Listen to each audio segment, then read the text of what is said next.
Hi, and welcome to Fedmail. Thank you for joining us on this Friday afternoon. Hope you're doing well, in good health, and in good spirits. A lot of community members have colds, have the early flu, have COVID. Stay healthy, be safe. A lot of things going on in the world. Begin with a good one. This week, officials from Israel and Lebanon met on the border to finally put into agreement a new agreement on maritime borders. Which is significant because, of course, there are massive gas fields off the coast of both Israel and Lebanon out in the Mediterranean. And the exploration of those gas fields and ultimately the production that could come out of them will prove to be very lucrative. So it's good that an agreement was signed. Interesting, though, the officials from both countries didn't shake hands at the summit during this press conference, again, held at the border. Also this week, I'm sure many of you are aware of the anti-Semitic rants by rapper, celebrity, lunatic Kanye West. Adidas, which was one of his main business partners, cut ties with him this week. So it's good that they stood up to anti-Semitism, although I have to say there are too many other people out there in positions of power, positions of prominence who make similar comments and we don't hear a word about them, and people continue to do business with them. So this is a start. Also this week, there was a major summit outside of the United Nations building in New York in protest of the recent publication that came out that was accusing Israel of war crimes during Israel's military action against Hamas last year during those rocket attacks.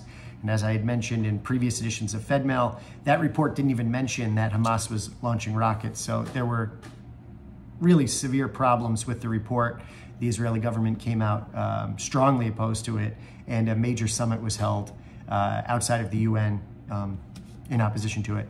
Also, Russian officials this week once again made very troubling comments, this time aimed at Chabad, calling it a cult.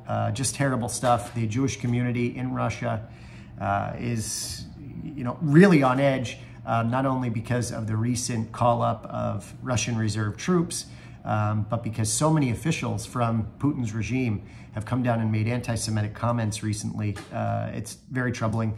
We know that the Jewish Agency and other partners on the ground are doing all they can to protect the Russian Jewish community. Flights out of Russia headed to Israel have been coordinated by the Jewish Agency and others, and we continue to monitor that. Also, of course, ongoing troubles in the West Bank. There's this upstart terror group called Lion's Den. Israel has aimed a number of anti-terror actions at them over the course of the last month, and it continues to be a problem, especially in light of the fact that Israelis will be going to the polls in coming days. This could have major impact on the makeup of the Knesset. A lot of Israeli sources are reporting that extreme right-wing parties are seeing a surge in the polls. We'll see what happens with it. Our own Shlicha, Tomi Ben-Besat, who of course is representing us from Israel this year in our community, will be giving a presentation on the Israeli election coming up just after on November 7th. So we want to keep our eye out for that. There's a flyer in Fedmail. Check it out. Also, some events coming up. November 13th, the Jewish war veterans, along with several other organizations, are holding a very special and important event at the JCC to recognize Veterans Day. So that's 11/13, November 13th. Make sure to check that out. I also want you to mark your calendar for Torathon, Night of Jewish Learning, back in person. We expect that there will be hybrid options for some of the courses, meaning that you can Zoom into them, but that's November 19th at Beth Israel. There are a host of PJ Library events coming up, which is just terrific. All of our PJ families love to stay active and involved. There's a Yad Happy Hour taking place on November 3rd, and November 3rd is also the day of Hadassah's fashion show. You don't want to miss that. There are several JCC Author Series events coming up. JCC Author Series is partially funded by Jewish Federation. The first is in partnership with Temple Emmanuel Sinai on October 30th. An author named Tamar Haspel, who wrote a book called To Boldly Grow.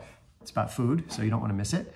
That's taking place, again, October 30th. And then on November 2nd, in partnership with BI, a program with author Gene Meltzer.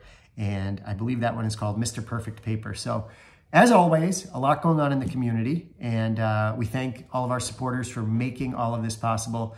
Thank you to all of the donors to Federation's annual campaign. Off to a good start, but if you haven't yet made your donation to the annual campaign, please consider doing so soon.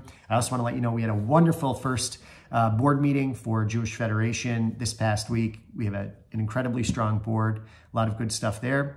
And last but not least, I have to mention that tonight, Philadelphia Phillies go to battle with the Houston Astros in the World Series. Who would have expected it? Go Phillies. Thank you to the sponsors of Fedmail, Ransford Pest Control, and Drew Mortgage. Have a good Shabbos, Shabbat Shalom, great weekend. Take care. Bye-bye.